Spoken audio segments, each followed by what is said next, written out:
आप देखें, और मुझे यकीन है कि आपको किसी ने ऋग्वेद पढ़ने के लिए कोई प्रेरणा नहीं दी होगी। ना तो हिंदू वेद पढ़ते हैं, ना सिख ग्रंथ पढ़ते हैं, ऐसे ही लड़ते जाते हैं बिना पूछे, कहते हैं कि हम अलग हैं। इस अलगाव की बात का मैं बताता हूं।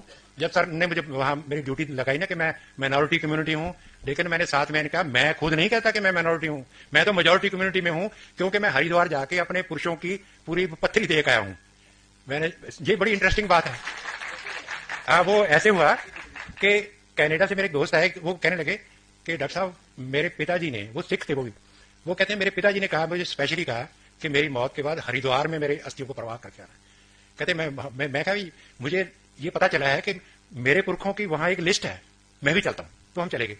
हम पूछने लगे भी हमारे, वो कहते हैं पहले तो अपना जिला बताओ, फिर गोत्र बताओ, फिर विलेज बताओ, तब आपको पता चले कौन सा पुरोहित आप।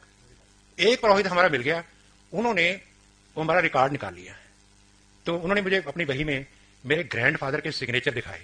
मैंने कहा जरा पीछे देखो। उन्होंने कहा आपके ग्रैंडफादर का नाम बसंत सिंह, उससे पहले मंगल सिंह, फिर सरदार सिंह, फिर कान्हा।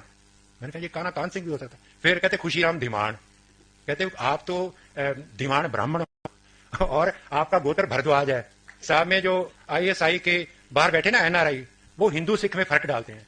मैंने फिर फेसबुक पे ये डाला कि मैं भरद्वाज ब्राह्मण हूं और सिख भी हूं, कोई फर्क नहीं है।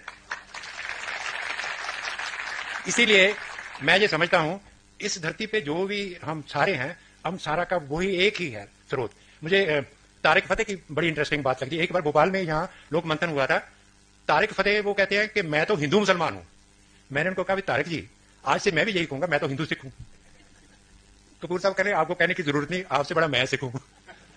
और देखो हमारी जुगलबंदी देखिए, कपूर साहब अपने पर्स में अपने दादाजी की तस्वीर रखते हैं, वो सिख हैं, और मेरे भरद्वाज होने